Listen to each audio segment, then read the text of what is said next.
Сайн байцгаана уу?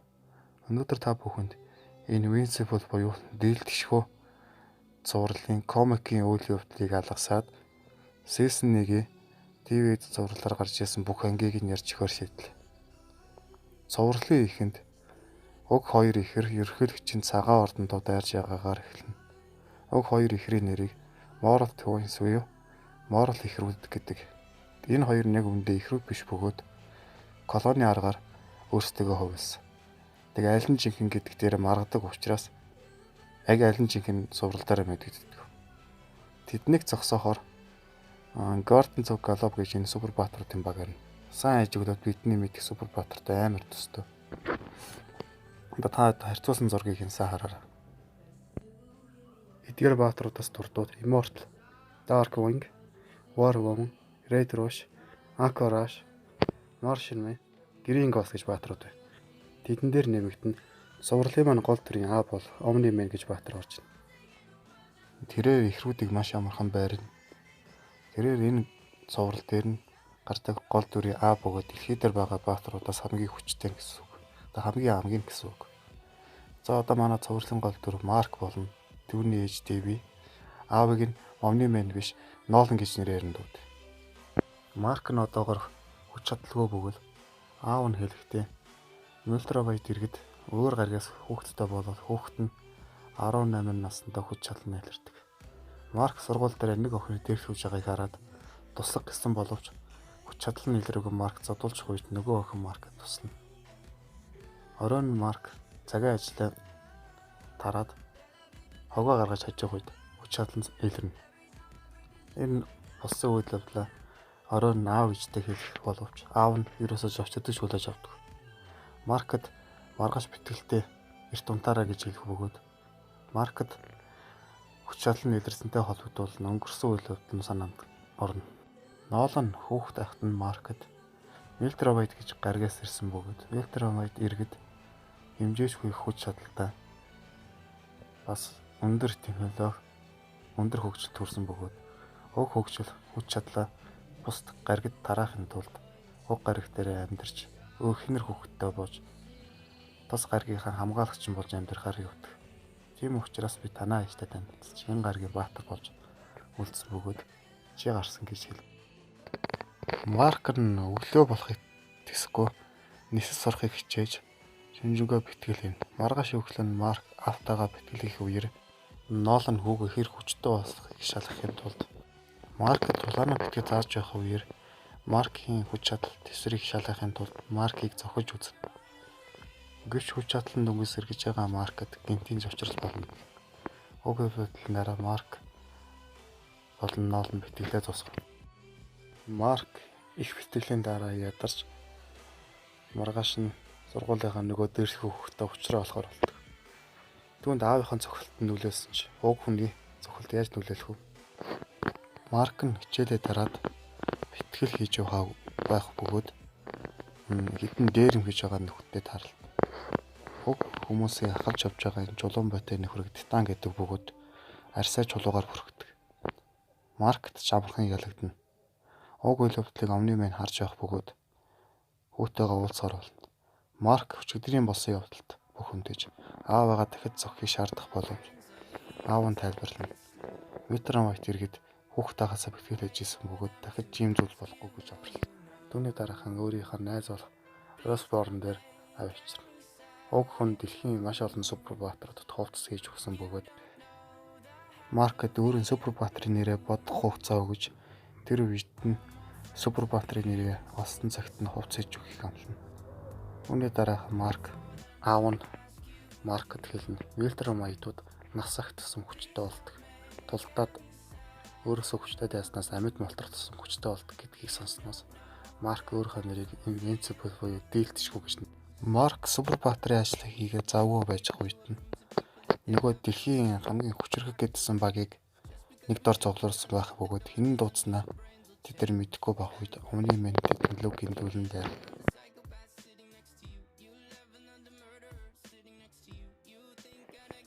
Omni-Man дэлхийн хамгийн хүчтэй баатруудыг хадах юм бүү алж дуусгана. Түүний улмаас Omni-Man хүнд шархтаж ухаан. Энэ баатруудыг холоос ажиглаад тушаал өгдөг Сесүл гэж хүн гарч ирнэ. Дэлхийн хүчтэй бүх баатрууд өгч тэдэн дундаас тэрхийн хамгийн хүчтэй баатар хүртэл ухаан алдсан байхыг Сесүл олж авна. Омны мэнийг яаралтай эмчилгээ. Сесүлч Омны мэн шиг хүчтэй хүн дэлхий дээр байхгүйг маш сайн мэдэх бөгөөд хин имзэлгүйсэн ерөөсөө ойлгож мэддэггүй таамагч байдаг. Уг зүйлийг хийсэн хүнийг олж шийтгэхээ амлаад Сесүл яваад. Үүний дараах Омны мэнийг ухаангүй Гордон Цовгалов байхгүй бах үед өөр гаргийн хэлсэн төрмөөлөгч дэлхийд санал хийв. Марк аав нь ухаангүй байх үеэр өөрөө тэдэнтэй ганцаараа нүр тулахаар яв. Марк тэгж явах үедээ санаандгүй энгийн иргэдийг алж тэр болсон зүйлдээ өөрийгөө буруутан паниктж байхад 4 хүний бүрэлдэхүүнтэй өөр залуу баг орж ирнэ. Дубликет, Рикс, Робот, Антамой гэж энэ 4 баатар Марктай нэлж харийнхандаа байлдаж явах үед харь гаргийнхны суд хал нь дэлхий дээр маш хурдан хөгширч байгааг анзаарч харийнхан хөгширч өгөхгүй тулд өөртөө дэлхийгээс цухтана. Цухтахтаа харийнхны удирдагч нь эргэж ирнэ гэсэн утгатай юм яриад явдаг. Уг явдлын дараа Марк нөгөө баатруудын нэгийг өөрийнх нь сургуультаас сурдгийг мэднэ. Иевч Маркийг өөрийнх нь найзуудаараа авчиж танилцуул. Рикс, Ив хоёр үерхтгийг Марк мэдэж ав. Уг явдлын дараа Омны мэр комосоос ирсэн байна. Маркч баярлал.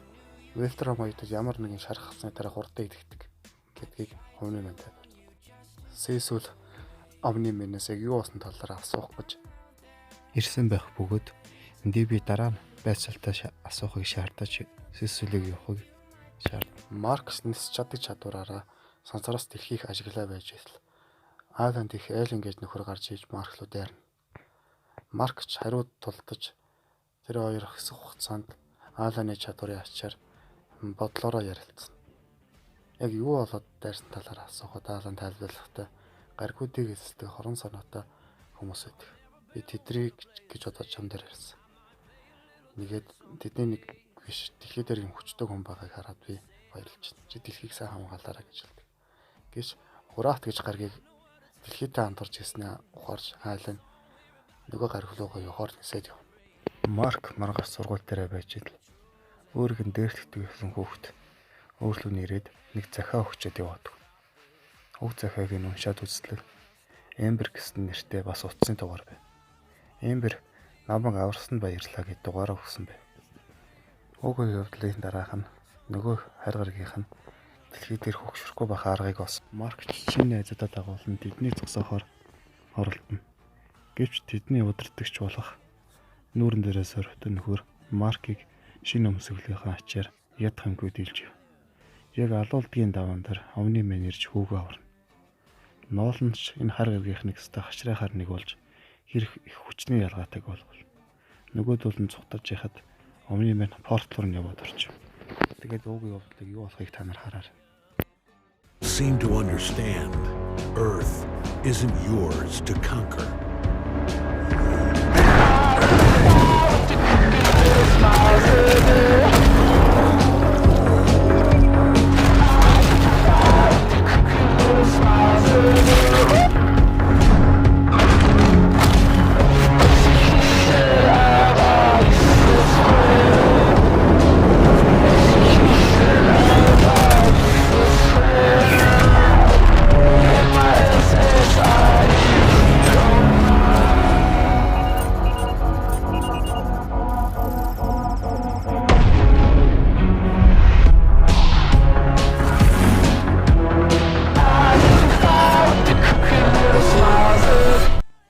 Ноолнч гэртээ буцаж ирэх бөгөөд тэр нь 50 жил хөгшрөх бол хүүхдийн тоглолт.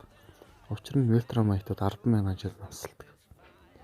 Уг үйл явдлын дараа Гордон Цовгаловыг оршуулах ёслол болж дараахан Сишл шинэ Гордон Цовгаловоор Робот болон түүний найзуудыг авахар шийднэ.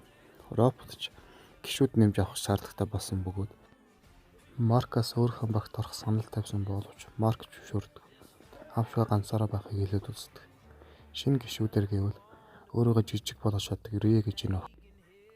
Бас ховрох тусам залуучдаг энэ охин монстер гэрүүлсэн нэртэй бөгөөд мангасаа шуурдаг. бас Black Samson буюу энэ өмсгөл нь хүч чадал өгдөг энэ шинэ 3 гишүүдтэй боловч Anta буюу яваад. Шалтгаан нь гэвэл Rex Duplicate-тэй өөрийг нь хуурсан байхыг мэдсэн болохоос багаасаа гарсан байдаг. Mark ч Amber-тэй уулзаж болцоот өдрөөрөө зугаалж цагийг сайхан өнгөрүүлж. Энэ үеэр харин Eve Rex-тэй уулзаж бүр мөс харилцаагаа тасалж Mark-та уулзах гэж очих үеэр Eve Mark Amber хоёрыг байгааг хараад сэтгэл санаагаар унаад яваад. Хүний дараахан Mark-ийн ээж DB дээр нэг зочин ирэх бөгөөд өөрийгөө Dark Blood гэж нэрлсэн. Нөгөө ертөнцийн товчхондоо бол тамийн мөрдөгч гэдэг нөхрийг нь шижгэлж байгаа гэж ирнэ. Уг нөхрийг Cecil хөсөлсөн бөгөөд энэ нөхөр ямар ч хэргийг илрүүлэхдээ сайн аж. Тэрээр Omni Man шижгэлж байгаа талаараа Cecil хэлсэн бөгөөд хинэртэй оруулах гэж явснаа энэ аж. Хинэрэнч тэр Cecil тэр энэ үгүй итгэхгүй байсан бөгөөд ямар нэгэн нотлохоо олохыг шаардсан байна. Тэгээд Dark Blood DB-гээс нөхрийнхөө хуучин хувцсыг олоорой гэж хэлэх үе. Нөгөө тамийн мөрдөгч алуу болсон боловч Omni Man гэрт нэрсэн гэж мэдчих. Маргааш нь Nolan Dark Blood дээрж миний ихнэр бол манай гэрийг тайван байлгах гэж хэлэх боловч чиний нууцыг танаа ихнэр мэдүүд яах вэ гэж хэлнэ. Ихнэр нь ч юу басан зүйлийн талаар асууж хэл. Cecil гинт гарч ирэхэд Omni Man сандарсан та Cecil-ийг дайсан байна гэж даалгах шах. Cecil ч ширэнд би итгэж байгаа эцэн зүйл хийхгүй утгатай юм яриад яг тэр үеэр нь Mark-ыг даалгавар тавьж авах бол Mark ч Марс гараг дээр очиж Марс гарагийн эрдэнэт битийг аюулгүй төлөхөд авчиж өгөх даалгавартай байв. Марс гараг дээр ирсэн сансарын нисгчд Mark-ыг ямар нэгэн цус дарж авах оронд алга болсон бов. Mark ч тэр эдийг хайгаад Марсын газар ордог нууц хаалга байхыг ороод араас нь ортол. Нөгөө Marshman гэж дэлхий дээр байсан нөхөрөөс штэ. Марс гарагийн хүн байсан юм шиг. Тэр шиг баахаар нөхдүүд барьж аваад энэ Марс гараг дээр нэг амьтад байдаг бөгөөд тэдэр нь эцэс авсан амьд биетийнхаа биеийг одоо өдөрдөж өвжиж мянгаар нэзэж авдаг. Мянгаар нүрсдэг тийм амьтад болдгийн байна л да. Марс гарагийн иргэд өөрсдөө энэ амьтадаа хиндэг байсан учраас дэлхийн хүмүүс тэрвэ энэ амьтад наалтчих юм бол дийлдэхгүй аюул олно гэж утсан болохоор Марс гарагийнх нь дэлхийн сансарын нисгчдийг алах гэж оров. Гэвч нэг сансарын нисгчтэй Марс гарагийн нэг хүн солигдсон байх бөгөөд нөгөө гараг дээр нүгдсэн хүний биед нөгөө амьтад нь хорсноор Марс гарагийнханд аюул учирсан байна. Mark-ыг эзгүй байхыг дайланд бол наав үлж нь хувийн болцоогоо хийж байх үеэр Dark болов Cecil-ийн хааруулахыг үл хайхаар нь тагнуулын дуу газрын төв болно. Nolan-ыг гэрт хүртэл нуучаар орж шүрлгөө орсонд нь Cecil уурлан тамлан буцааж хүчээр авчиждаг. Уг тамийн мөрдөгч нь Cecil-ийг буруутай чи энэ зүйлийг нуун дараад дууснаад дэлхийг хамгаалж байгаа гэсэн үг биш. Nolan мэдчихвэл өөрийг нь засаж чадах хүн байхгүй. Тийм улмаас Nolan-ыг гэмт хэрэгтэн гэдгийг чи нуун дараад дуулгаж байгаа гэж хэлсээр тамруугаа яваад өгдөг. Cecil ч юу яриад байгааг нь маш сайн мэдчихсэн бөгөөд дахиж ирэхээр хөө явуулчихдаг. Үүний дараах нь Mark дэлхий дээр буцаж ирсэн байх бөгөөд тэрээр хангар гаргаас ирсэн чулууга Amber төгснө дараах Сүбүрбаатарын ажлыг хийж эхэлнэ. Сүбүрбаатарын ажлын хажуугаар Amber цаг зав гаргах нь багассан болохоор Amber жоохон дургу байдаг. Тэрээр өөртөө таарч байсан нөгөө Титан гэж байсан нөхөрчтэй чулуу болдог гадна талаа ярьсан. Тэр нь энэ Feasible гэд нэрийн бичиж дуудсан байх бөгөөд шалтгаанаа хэлдэг. Түүний ганц охин нь эдгшгүй өвчтөй бөгөөд өөрөө нэг гинт үлгийн толгойлогчийн гар хөл болдог. Охиныхоо л төлөө тэднээс гар хөл болж исэн боловч сүлдө давраад бүр хүн түнд ажил хийлгэж ясанд нь уурлан Маркас тусламж ууж гинт үлгээс гаргахыг боосоос шаарддаг хүсдэг. Маркс ганц гинт хэрэглэлийн бостой уулзах боловч тэднийх нь маш олоолаа байж Титан Марк 2 Балрадыг алуулдгийн даваандар шинэ Guardians of Club гэж дуудах юмуд гарч ирж Маркет туслах гэж үзнэ. Гэвч энэ цагаан муужаа шиг нөхөр Battle Beast гэдэг. Тэр нь маш хүчтэй бөгөөд өөр гаргийн иргэн Уг нөхөр ядах юмгүй бол Марк болон монстр гэрэл Блэк Самсоныг илчдэг. Үүнд нь ууралсан нөхдүүд нь бус дээрэмчдийг нь устгадаг. Уг толгойн хар зогссон Battle Beast өөдртэй юм байна гэж яваад өчтдөг. Харин энэ бүхнийг Титан анханасаа өөрөө шийдэжсэн бөгөөд зөвхөн Маркийг болон шинэ залуу хамгаалагчдыг ашиглаж өөрөө гинт үлгийн толгойлж болохын тулд Маркийг амиг бараг эрсдүүлэх шахсан байдаг. Охин хинэр хүүхдгээд бүх хэмжин жүжиг байсан байгаа. Хүн гэдэг юм аюулт. Марк ч өхлийн шарах авч эмчлүүлж байх бөгөөд шинэ гинт үлгийн толгойлогч Титан болж өгч. Марк ч яг аавынхаа цусыг өвдөрсөн болохоор амархан идэгч. Блэк Самсон өгсөн боловч чадвар нь сэргийж дахин харин мангас олж хуурдаг охин нэг өгөхийн даваанд Роберт амин авардаг. Бүх зүйл хэвийн гайгүй өнгөрсөн боловч их гэмтэлтэй эмнэлэг твцэн талаараа бас л Эмберт худлаа илчдэг. Тэгээд Эмберт худлаа ирээд цаг зав гаргахгүй байсантай харамсаад Марк Баатар ажлаасаа түргүнд ирж Эмберийг болон найзаагаа дагуулж амралтанд явахаар шин. Амралтанд авах хугацаанд бүх зүйл сайхан байж гисэн боловч ийм нэг хагас хүн хагас робот мэддэхгүй гарч ирээд найзыг нь алах гэж орлоо. Марк ядах юмгоо зогсоогоод уг нөхрийн дээлчих үед нөгөө нөхөр толонд харж яснаа өөрийнхөө царай өөрийнхөө яаж үрслэгдсэн хараад хамаа орчдөг. Уг тулааны үеэр хамгийн сайн найз нь Маркийг энэ Венцүүд гэдгийг мэдчихдэг. Харин ийм амар юм болж байхад Маркийг хаяа зүгтаасан Эмбер уурлана. Аюуад хүчдэг. Бүх зүйл санснаар нь болоогүй. Дээрээс нь найз нь алгаас. Найз өхөр нь хүртэл аймхан амт ингээд хаяа бас байдаг. Энэ үеэр нь нөгөө робот тулгаадсан хүнийг олдог.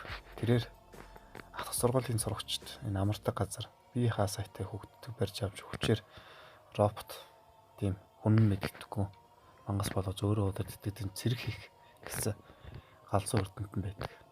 Марк тэдгэрийг ядах юмгүй устгаж хөр хийтэлтэй хагас хүмүүсийн хоороноос нь чипийг устгахтаа тэдний юм байдалд ордог. Марк яаж чижээгээд Эмберээс уулзчихгүйгээд амжилт олохгүй байгаа мэдээд Эмберт өрнө хэлдэг.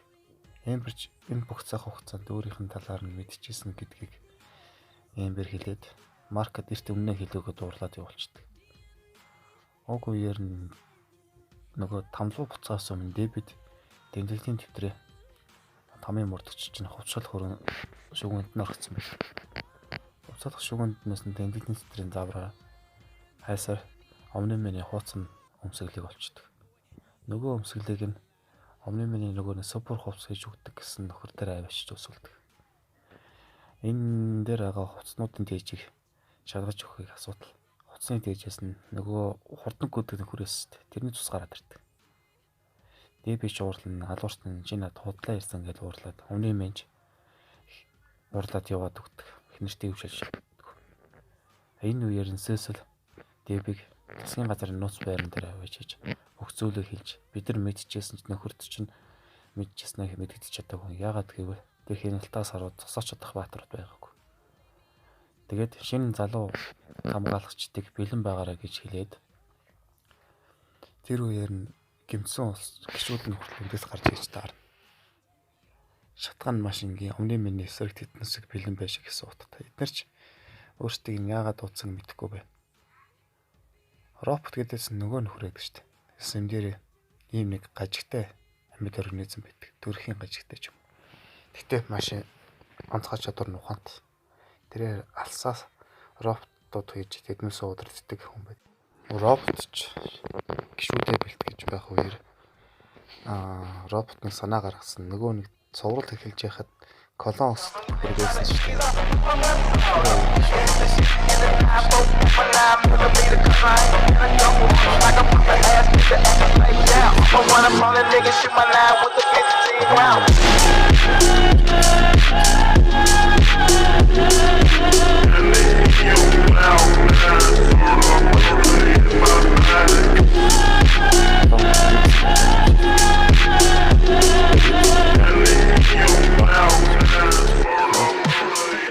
Орнгууд төвийн эсүүдийг барих гэж оролдох бөгөөд харин төв байрнаас нь роботыг яаралтаа дуудснаар төвийн эсүүдийг барихгүй орхиод яваад өгдөг. Түүний дараахан өөрхөн шинэ биетэйгээ шинэ багийнхантайгаа уулзах үед Рекс ганцаараа дургүй. Яагаад гэвэл өөрийнх нь хүүхдээс үйтэй маш ижлэх юм байна. Нолан ч их нартайгаа хэрэлцсэний дараа уураа гарсны дараахан ч юм уу их нартайгаа уулзрах гээд ирчих үеэр нь гэрт нь Сэшил маш их хэмжээний тийм алуу болдог хувцастай тагниулаад тавьсан байдаг. Эсрэг талын байшинт нь хүртэл Ноланы итгэлтэй баруун гар болох энэ нөхөр байждаг бөгөөд Нолан барьж аваад байцаах гэтэл нөгөөдг нь амиа оруулцдаг. Бүх зүйл буруугаар ирснийг мэдсэн Нолан хүүхдүүгээ учруулахаар хөөгөө хайхаар юм. Энэ үед Марк, Ивт, Эмберийн талаар ярьж, яаж учруулах талаар ярих үед Эмберч өөрийнхөө асуудлын талаар ярьдаг. Тэрээр шинэ залуу багийнхан л гэр бүлээсэн бөгөөд аав ээж нөгөөгийг нь ойлгодог. Амьдрах газаргүй болсон болохоор Ив аваад амьдардаг байсан байдаг.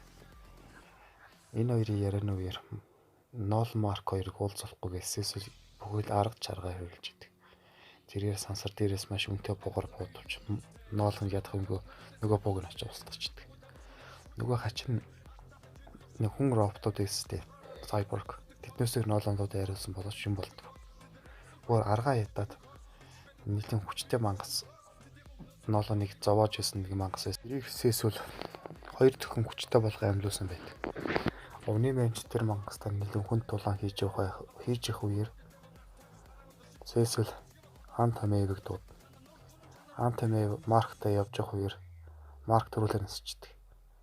Сесил хэлдэг. Маркийг яасан ч овны мэнтэй уудаж болохгүй шүү гэдэг. Марк ч төрүүлээд нэсээ очичдаг. Тэгээ юу болж байгааг ухаарж амжаагүй байх үеэр Тимис нөгөө нэг өмнөх Guardians of Galaxy гэдэг нэг хамгаалагчтай эсэстэй. Тэднээсийн хамгийн хүчтэй гишүүн болох Immortal-ыг амьлуулждаг.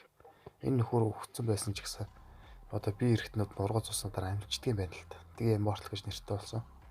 Тэрээд түнгэж амьлангуудтай автаар нь очиж уур хилэндээ өс сонсонтой автан зодолтой дахиад алуулждаг. Immortal гэж нэртэй таарсан гараанд. Тэгэхээр амьлан л та. Над тэр чих. Тэгээд энэ зүйлийг харсан Маркет аав нь бүх зүйлийг үнээр нэгдэг.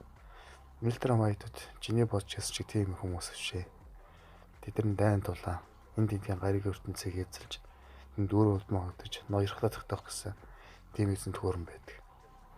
Би тэдний маш хүчтэй офицерүүд энийг яасан бөгөөд тэд нар маш дээд зэргийн офицеруудаа нэгээр нь амьдарч болох дорхомжтой гариг уулж Милтрамайт эзэнт гүрний иргэншилд оруулах 100 жилийн хугацаа өгдөг бөгөөд Нолан 100 жилийн хугацаанд би ээжтэйс нь танилцж гэр бүл болоод өөрийн хариуцлага хоош нь тавьсан байсан. Одоо бол хоош нь тавьж болохгүй. Цаг нь ирсэн. Хоёулаа энэ гаригийг Милтрамайт эзэнт гүрний удирдлагын дор аваачихгүй манай гаргийнхан энэ гаригийг устгах гişээсэн болооч маар эсэргүүцээр л байдаг. Энэ хоёрын ширээн тулааны үеэр маш олон хүмүүс хэдэн мянгаараа үхцгээд Маркч аавгаа яг жинхэнэ төрхийг нь анх удаа харах боловч эсэргүүцээр л аав нь уур хилэндээ барь гэдэж бүх зүйл буруугаар ихсэндээ уурлаж Маркийг яг алхахын үеэр дурсамжин сэргэж эхэлнэ. Хүн бах, эцэг бах. Тэг тусмаа дайчин биш. Үр хөвгттэй байхыг нэмээд Маркийг 18 жилийн турш энгийн хүний амьдралаар өсөж хахад энгийн эцэгч хандчихсан хайраа салж Маркийг айлгаж сэтгэл нь дахин төрснөр зөөлрч эхэлнэ. Тэрээр Маркад уурлана. Чамд 10,000 жилийн дараа юу үлдхий? Хайртай бүхнээс чинь юу үлдхий гэж. Маркч аава таа үлдэн гэж хэлдэг. Овны мэнч өөдөө хийсэн зүйлтэй гимшин дэлхийг орхоо явдаг. Энэ үеэр нь дэлхий Сесүлийн хүмүүс Маркийн тарсан өмөрнийг шинэ хамгаалагчтай цэвэрлүүлнэ. Роботын сулс нөгөө хоёр их хэрэг Сесүлж бариад авдаг. Маркч биеийн байдал нь Милтрамайт иргэн болохоор хурдан идэж гэртээ харна. Энэ үеэр нь зурагтаар юу болохыг үзсэн найзууд нь Маркас санаа зовсон байна. Эмбер хүртэл уучлж Марктай уулзраа болсон байдаг. Энэ үеэр Сесил залгаж маш хурдтай дэлхийлүүнийг сансрын амьд бит хөрж аавч байж магтуу гэж хэлэхэд Марк шалгаад гараад очтол нөгөө нэг Аалан гэд нөхөр байдаг. Тэрээр Маркд анхааруулах гэж ирсэн байдаг бөгөөд Милдром Майтийн нэг овцоо танаа гараг дээр байсан юм байна. Би тэр гаргийг яаж чамайг хамгаалсныг ойлгохгүй гэж хэлдэг боловч Марк хэлдэг. Хүүхэн манай аав байсан бөгөөд гэд бүх үйлдэлийг тайлбарснаар эхнээс яасан тусдаг. Дараагийн сесэнд гарах тийм янз янзын үйл явдлууд нь илүү галзуу, илүү солиотой байна гэдэг та бүхэн найдаж байна шүү.